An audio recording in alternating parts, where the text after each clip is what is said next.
Class 10th का second chapter है provide descriptive and specific feedback, that means feedback, बस feedback. First chapter हमने communication पढ़ा था, उसी का नेक्स्ट पार्ट है फीडबैक। बिना फीडबैक के आपका कम्युनिकेशन कंप्लीट नहीं माना जाएगा।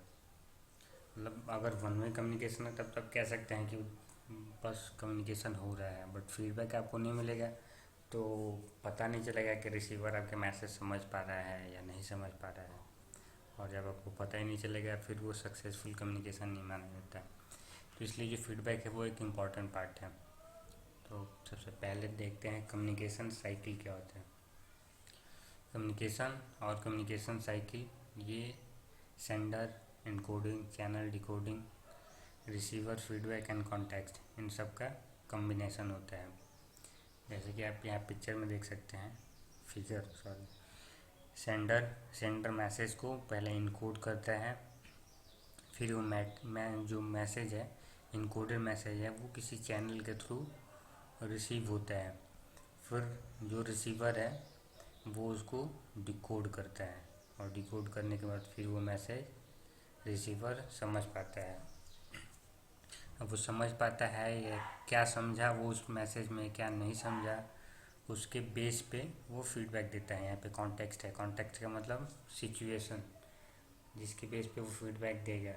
या फिर आप ऐसा कह सकते हैं, कॉन्टेक्स्ट का मतलब संदर्भ कह सकते हैं आप, जिसके संदर्भ में वो फीडबैक देगा।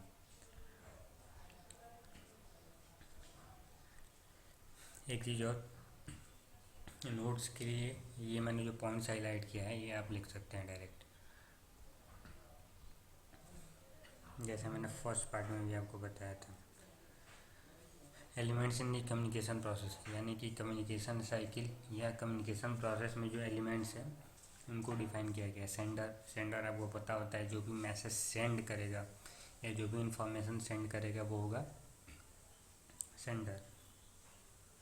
मैसेज, जो भी इंफॉर्मेशन या आइडिया या जो कुछ भी आप शेयर करना चाहते हैं, अपने थॉट्स, वो आपका हो जाएगा मैसेज। नेक्स्ट आपका होता है इनकोडिंग। अब जो आपका मैसेज है वो किसी न किसी फॉर्म में इनकोड होता है, चाहे वो किसी इमेज के फॉर्म में हो या वर्ड्स के फॉर्म में हो या गेस्चर्स के फॉर्म में हो, तो उसको कहते हैं इनकोडिंग। नेक्स्ट आपका कम्युनिकेशन चैनल। कम्युनिकेशन चैनल का मतलब यहाँ पे है मैनर्स से, यानी कि आप किस तरीके से अपने मैसेज को ट्रांसफ़र कर रहे हैं। जैसे यहाँ पे आपका दिया हुआ है वर्बल, रिटेन या विजुअल फॉर्म में, तो ये आपका हो जाएगा कम्युनिकेशन चैनल। वर्बल में आपका हो जाएगा फेस टू फेस मीटिंग्स या फिर टेलीफोन्स के थ्रू या वीडियो कॉन्फ्रेंसिंग के थ्रू, और रिटेन में हो जाएगा आपका लेटर्स के थ्रू या ईमेल्स के थ्रू, रिपोर्ट, जैसे भी आपको अच्छा लगे। विजुअल में आपका हो जाएगा वीडियो कॉन्फ्रेंस, वीडियो चैट, या फिर गेस्चर में आप जैसे कि साइंस यूज करते हैं हैंड से, हाय बाय, दैट्स, वो इसमें सारा इंक्लूड हो जाएगा विजुअल में। नेक्स्ट पार्ट है डिकोडिंग।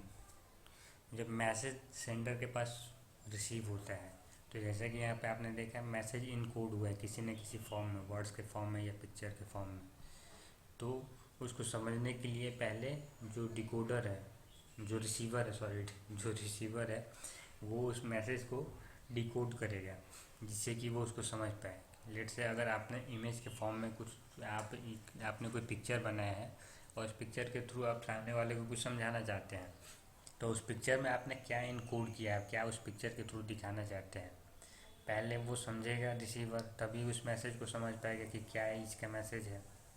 तो वो प्रोसेस होता है डिकोडिंग का, पिक्चर में जो मैसेज है उसको डिकोड करना। रिसीवर आपको पता ही है, जो जिसको भी हम मैसेज सेंड कर रहे हैं, जो मैसेज को रिसीव कर रहा है वो रिसीवर हो जाएगा।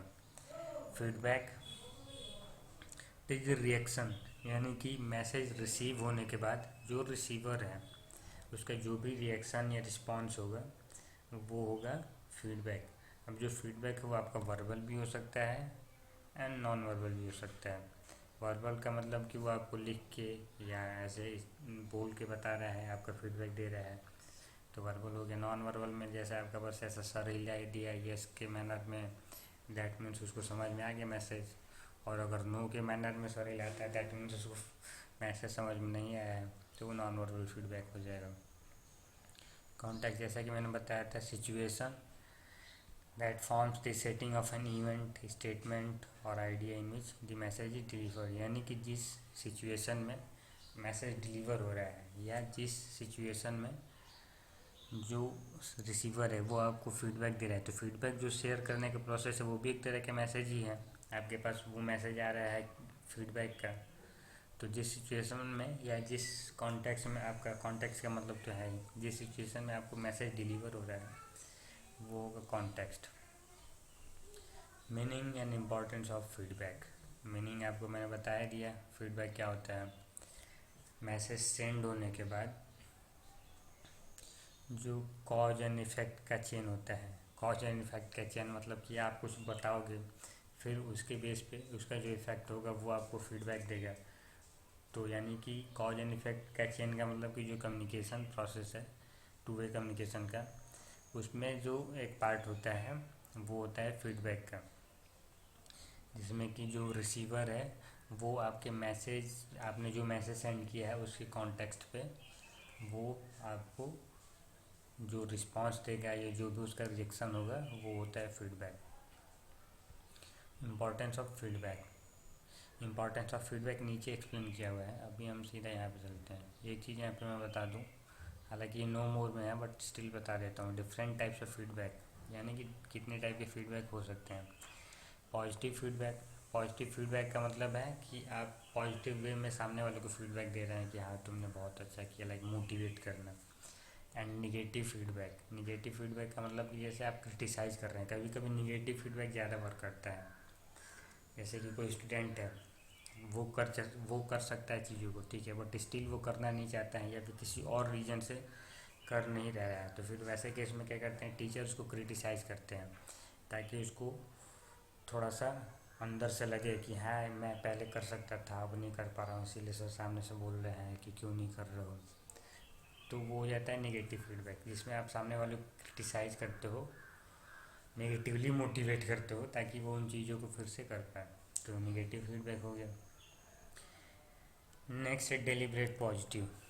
अब यहाँ पे जो है पॉजिटिव फीडबैक और नेगेटिव फीडबैक, यहाँ पे इंटेंशन नहीं है कोई, यानी कि पर्सनल इंटेंशन नहीं है। इंटेंशन तो है कि सामने वाला जो है वो कुछ अच्छा कर पाए, लेकिन यहाँ पे पर्सनल इंटेंशन नहीं है। और डेलिब्रेट का मतलब होता है कि पर्सनल इंटेंशन, सामने वाले ने भले ही, यहाँ पे अगर डेलिब्रेट पॉजिटिव इसका मतलब ये है कि सामने वाले ने भले ही गलत कहा हो या उसने अच्छे से नहीं किया हो, बट स्टिल आप उसको पॉजिटिव फीडबैक दे रहे हैं कि नहीं नहीं तुमने बहुत अच्छा किया। जैसे कि लोग टॉन्ट मारते हैं, तो आप एक तरह से उसका डिग्रेडेशन कर रहे हो, उसका स्किल डिग्रेड होगा, तो उसको कहते हैं डेलिब्रेट पॉजिटिव। और डेलिब्रेट नेगेटिव का मतलब कि आपने लेट से उसने अच्छा, बहुत अच्छा किया, अपनी तरफ से बहुत बहुत अच्छा किया है, बट स्टिल आप उसका जो क्या कहते हैं, उसके उसके जो सॉरी उसके क्या क्या कह सकते हैं, उसके मनोबल कहते हैं, लेट से मनोबल ही मान के चलते हैं, उसके मनोबल को डाउन करने के लिए आप उसको निगेटिव फीडबैक दे रहे हैं कि नहीं यार तुम इसे अच्छा कर सकते थे। तो फिर उस केस में वो हो जाएगा, आप उसको इंटेंशनली, आपको पता है कि उसने अच्छा किया है बट इंटेंशनली आप उसको डाउन करने के लिए आप उसे कह रहे हैं कि नहीं तुम इससे अच्छा कर सकते थे, तुमने अच्छा नहीं किया, तो वो हो गया deliberate negative. Immediate feedback, word से पता चल रहा है इमीडिएट फीडबैक का मतलब कि तुरंत मैसेज पहुंचा, तुरंत उसका रिस्पॉन्स है कि मैसेज पहुंचा उसके यहाँ या नहीं पहुंचा, तो इमीडिएट फीडबैक। और डिलेट फीडबैक का मतलब रिस्पॉन्स में थोड़ा सा टाइम लग रहा है, यानी कि आपने अभी मैसेज ट्रांसफ़र कर दिया और थोड़ी देर बाद फीडबैक आ रहा है या 1 घंटे बाद फीडबैक आ रहा है कि ठीक है, ठीक ठाक था सब कुछ, तो वो डिलेट फीडबैक हो जाएगा। ये फीडबैक शुड, यानी कि फीडबैक कैसा होना चाहिए, specific rather than being general. Specific का मतलब कि एक्सप्लेन करके होना चाहिए। स्पेसिफिक का मतलब जैसे कि आपने कोई मैसेज ट्रांसफ़र किया किसी को या फिर कोई भी चीज़, कोई भी इंफॉर्मेशन शेयर किया, तो सामने वाले ने उसका तुरंत फीडबैक दिया अच्छे से कि हाँ इसमें ये चीज़ समझ आया, ये चीज़ समझ नहीं आया, ये चीज़ और अच्छी हो सकती थी, ये चीज़ गलत था, ये चीज़ सही था, जो भी है वो पूरा specifically point two point explain करके। और जनरल में नहीं, ठीक ठाक था। तो सामने वालों को एग्जैक्ट समझ में नहीं आया था कि ठीक ठाक था का मतलब कि कितना ठीक था। अगर कुछ गलत था तो क्या गलत था, अगर कुछ सही था तो क्या सही था। तो ये हो गया स्पेसिफिक। तो आपका जो फीडबैक है वो स्पेसिफिक होना चाहिए। Job related and not criticise anyone personally, यानी कि यहाँ पे जो डिलिबरेट जो निगेटिव था वो यहाँ पे बताया गया है कि जो आपका फीडबैक है वो जॉब रिलेटेड होना चाहिए। यानी कि निगेटिव फीडबैक तो चलेगा, बट डिलिबरेट निगेटिव फीडबैक नहीं होना चाहिए। यानी कि आप उसको पर्सनली हर्ट करना चाहते हैं या क्रिटिसाइज करना चाहते हैं, तो ऐसा नहीं करना चाहिए। जो आपका फीडबैक है वो जॉब रिलेटेड होना चाहिए। ये जो क्रिटिसाइज वाला है उसी पॉइंट को यहाँ पे नीचे एक्सप्लेन किया हुआ है। गोल ओरिएंटेड, जॉब रिलेटेड जो था वो यहाँ पे गोल ओरिएंटेड हो गया है। यानी कि जो आपका फीडबैक है उसका कुछ इंटेंशन होना चाहिए। इंटेंशन का मतलब कि उससे सामने वाले को कुछ फ़ायदा हो, उसको उसका वो उस चीज़ को इम्प्रूव कर पाए। ऐसा नहीं कि आपने बस ऐसे ही बोल दिया कि ठीक है अच्छा किया, कोई मतलब ही नहीं निकलता उसका। In case of negative feedback, अगर आप निगेटिव फीडबैक दे भी रहे हैं उसको, तो do not mention the factors which are not in control of recipients. तो ऐसे फैक्टर्स को मेंशन नहीं करना चाहिए जो कि रिसिपेंट्स के कंट्रोल में है ही नहीं। जो चीज़ वो कंट्रोल करके जिस चीज़ को वो इम्प्रूव कर सकता है बस वही चीज़ें मेंशन करनी चाहिए। Feedback is most effective when there is a short gap between the recipients behaviour and feedback. जो रिसिपेंट्स का बिहेवियर है और जो उसका फीडबैक है, दोनों में शॉर्ट गैप होना चाहिए। अब बिहेवियर और फीडबैक में शॉर्ट गैप का मतलब होता है कि आपका जो बिहेवियर है वो कुछ और है और फीडबैक आप कुछ और दे रहे हैं। तो ऐसे सामने वाले को एग्जैक्ट या तो उसको डाउट होगा कि आप जो फीडबैक दे रहे हैं वो सही फीडबैक नहीं है।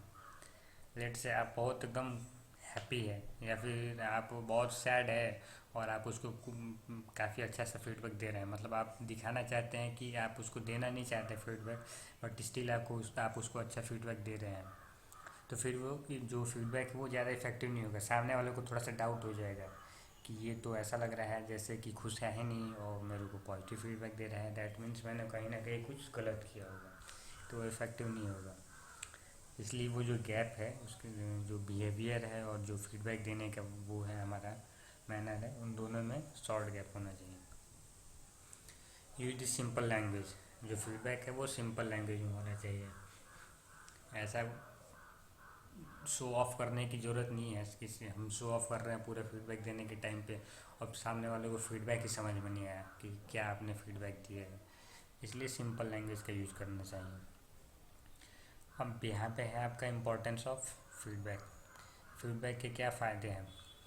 Feedback keeps everyone on track, यानी कि फीडबैक से पता चलता रहता है कि जो हमारा वर्क है उसमें कितना इम्प्रूवमेंट हुआ है, यानी कि वर्क की प्रोग्रेस क्या है। क्योंकि थोड़ा सा भी वर्क प्रोग्रेस हुआ तो उसका फीडबैक आएगा, तो पूरी टीम में सबको पता रहेगा कि इतना जो प्रोजेक्ट वर्क है या फिर जो भी प्रोसेस है वो इतना कंप्लीट हो चुका है और इतना बाकी है। तो सारा डेटा ट्रैक होता रहता है ऐसे।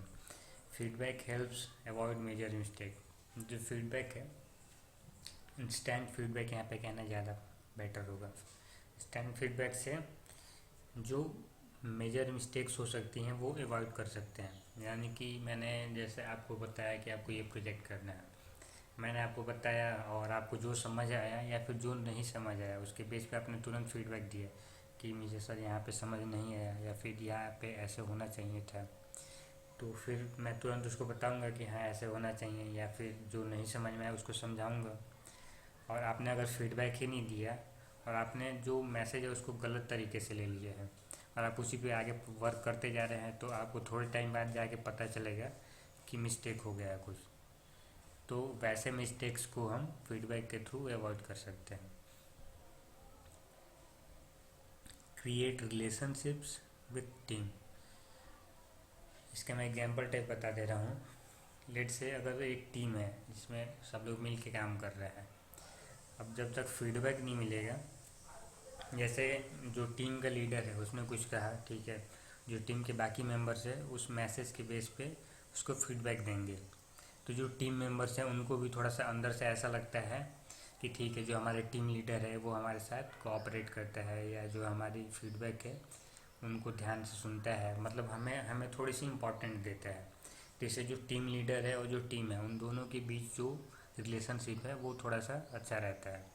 इससे जो फिर जो वर्क जो प्रोडक्टिविटी है वो भी इम्प्रूव होगी।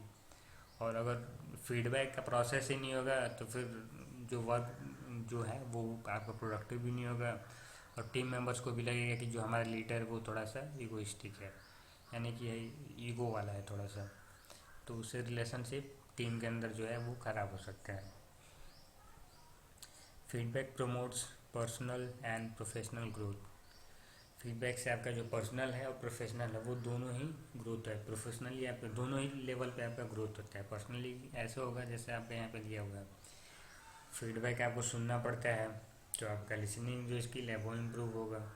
फिर आप चीज़ों को सुनते हैं, फिर तो उस पर सोचते हैं, और फिर सोचने के बाद आप बताते हैं कि उसका क्या बेस्ट पॉसिबल सोल्यूशन हो सकता है।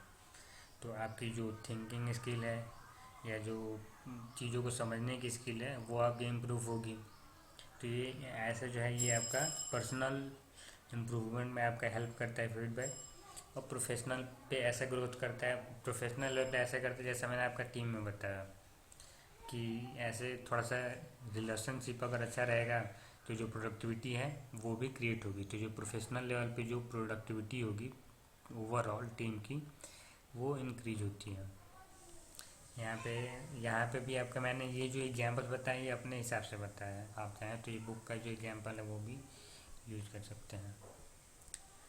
डिस्क्रिप्टिव फीडबैक, वर्ड से पता चल रहा है डिस्क्रिप्टिव, यानी कि जो आपका फीडबैक है वो डिस्क्रिप्टिव होना चाहिए। जैसे कि मैंने ऊपर मेंशन किया था कि जो आपका फीडबैक है वो डिस्क्रिप्टिव होना चाहिए, ऐसा जनरल नहीं होना चाहिए कि हाँ ठीक है या अच्छा नहीं है। जो भी है आप उसको डिस्क्राइब करके बताएंगे कि क्या आप अच्छा कर सकते थे, क्या अच्छा था, क्या गलत था, जो गलत था या फिर जो सही नहीं था उसको कैसे सही कर सकते हैं या उसको कैसे और इम्प्रूव कर सकते हैं।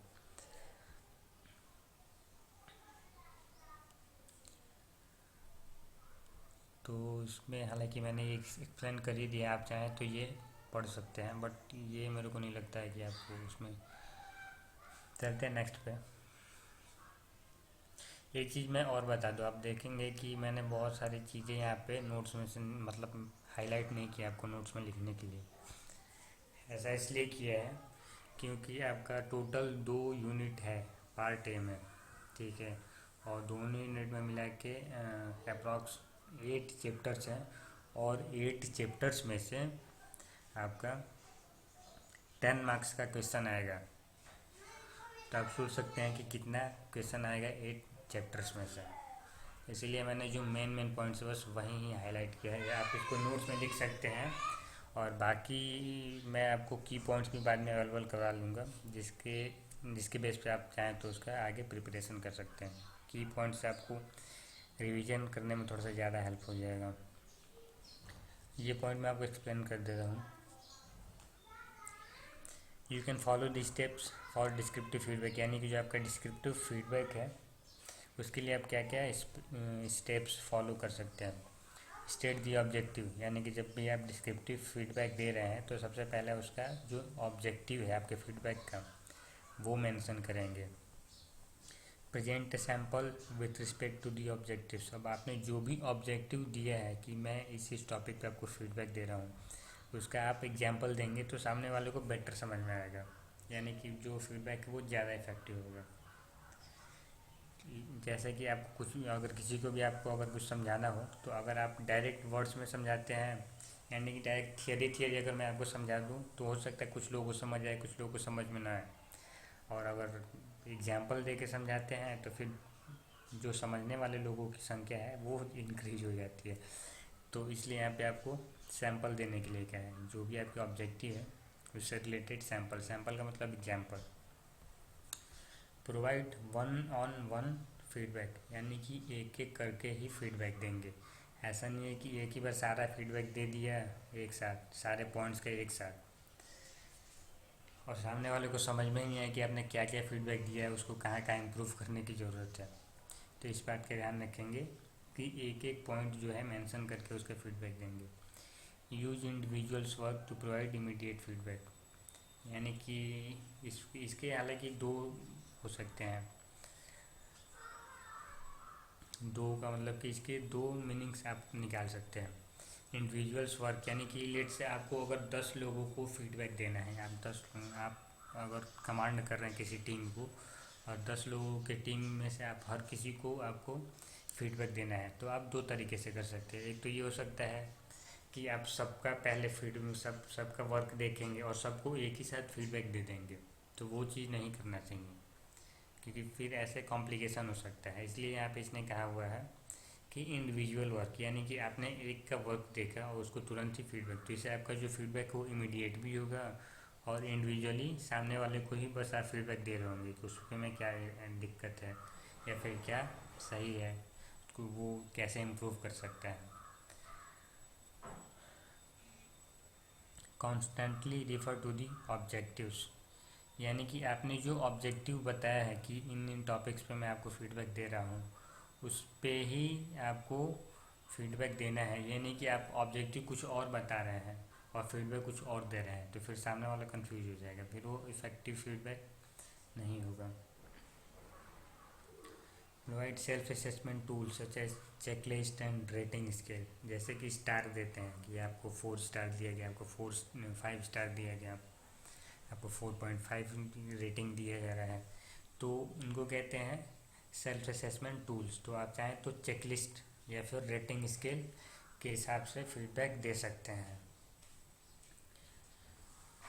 Use written feedback for comments so that it can be referred later, आप चाहें तो कमेंट्स के लिए रिटर्न फीडबैक दे सकते हैं, ऐसे जो फीडबैक है वो सामने वालों को बाद में चाहे तो रेफ़र भी कर सकते हैं। Keep the feedback constructive, positive and concise, यानी कि जो आपका फीडबैक है वो कंस्ट्रक्टिव का मतलब यहाँ पे मैंने मीनिंग लिख रखा है प्रोडक्टिव, वो आपका प्रोडक्टिव होना चाहिए। कोशिश ये करेंगे, ट्राई ये करेंगे कि जो आपका फीडबैक है वो पॉजिटिव होना चाहिए। और कंसाइज का मतलब कि शॉर्ट होना चाहिए। शॉर्ट का मतलब कि अब इतना भी शॉर्ट नहीं कि आप उसको सामने वाले को पूरे डिस्क्रिप्शन भी ना मिल पाए, और इतना भी लंबा नहीं होना चाहिए कि वो उसमें से आधा भूल ही जाए कि आपने उसको क्या फीडबैक दिया है। तो इसलिए यहाँ पे है कंसाइज, यानी कि ब्राइफ होना चाहिए। Descriptive feedback can be lead to behaviour change, यहाँ पे जो आपका डिस्क्रिप्टिव और जनरल है उन दोनों में ये डिफरेंस दिया है कि क्या उसके डिफरेंसेस हो सकते हैं या क्या उसका इफेक्ट होगा। तो descriptive feedback can lead to behaviour change, यानी कि सामने वाले के बिहेवियर में चेंज कर सकता है। ये थोड़ा सा कॉम्प्लेक्स है। अगर आप सामने वाले को पॉजिटिव डिस्क्रिप्टिव फीडबैक दे रहे हैं तो ऑब्वियसली सामने वाला का बिहेवियर चेंज होगा, सामने वाले का बिहेवियर ऐसे चेंज होगा कि अब उसको लगेगा कि मैं ठीक है, मैंने थोड़ा सा अच्छा किया है, तो उसके अंदर एक पॉजिटिव एनर्जी टाइप रहेगी। और अगर आप उसको निगेटिव देते हैं तो फिर उस केस में जैसे कि आपने कह दिया कि हाँ ठीक ठाक था, यानी कि अगर आप ऐसे देते हैं इवेल्युएटिव, यानी कि सामने वालों को आप जज कर रहे हैं, उस टाइप का अगर फीडबैक देंगे तो फिर उस केस में वो डिफेंसिव हो जाएगा, यानी कि अब वो सोचेगा कि कैसे मैं अपने आप को जो हाँ ठीक ठाक वाला जो फीडबैक आ रहा है उससे बचा के और कैसे पॉजिटिव फीडबैक की तरफ अपने आप को ले जाओ, तो वो डिफेंसिव मोड में चला जाता है जो मैसेज ट्रांसफ़र करने वाला है। Positive feedback tells the person what they are doing well, यानी कि पॉजिटिव फीडबैक जो होता है उसमें ये बताया जाता है कि उन्होंने क्या अच्छा किया है। और जो करेक्टिव फीडबैक होता है उसमें ये बताया जाता है, करेक्टिव का मतलब कि क्या सही कर सकते हैं, तो उसमें ये बताया जाता है कि वो कहाँ इम्प्रूव कर सकते हैं। उसमें ये नहीं बताया जाता है कि वो कहाँ ठीक कर रहा है, उसमें ये बताया जाता है कि वो कहाँ गलत कर रहे थे और कहाँ इम्प्रूव कर सकते हैं। स्पेसिफिक एंड नॉन स्पेसिफिक, ये वही है सेम है, डिस्क्रिप्टिव एंड नॉन डिस्क्रिप्टिव आप इसको कह सकते हैं। तो डिस्क्रिप्टिव मैंने बता दिया है, नॉन डिस्क्रिप्टिव भी मैंने आपको थोड़ा बहुत आइडिया दे ही दिया है। नॉन डिस्क्रिप्टिव का मतलब क्या होता है, सामने वाले को आप पूरा डिस्क्राइब करके नहीं बता रहे, फीडबैक नहीं दे रहे हैं, पॉइंट टू पॉइंट फीडबैक नहीं दे रहे हैं, ऑब्जेक्टिव के साथ फीडबैक नहीं दे रहे, जैसा कि मैंने यहाँ पे बताया था कैसा फीडबैक होना चाहिए। ये इसी के बेस पे आप ये बता सकते हैं कि नॉन स्पेसिफिक फीडबैक कैसा हो सकता है।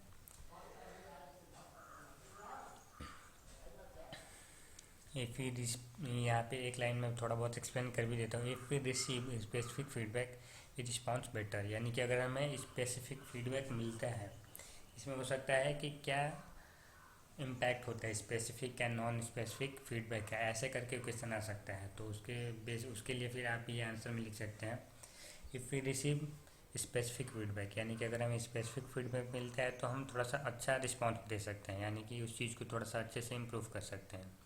और अगर जो हमारा जो फीडबैक हमें है जो मिल रहा है वो अगर नॉन स्पेसिफिक है तो जो हमारा रिस्पॉन्स है वो उतना बेटर नहीं हो पाएगा।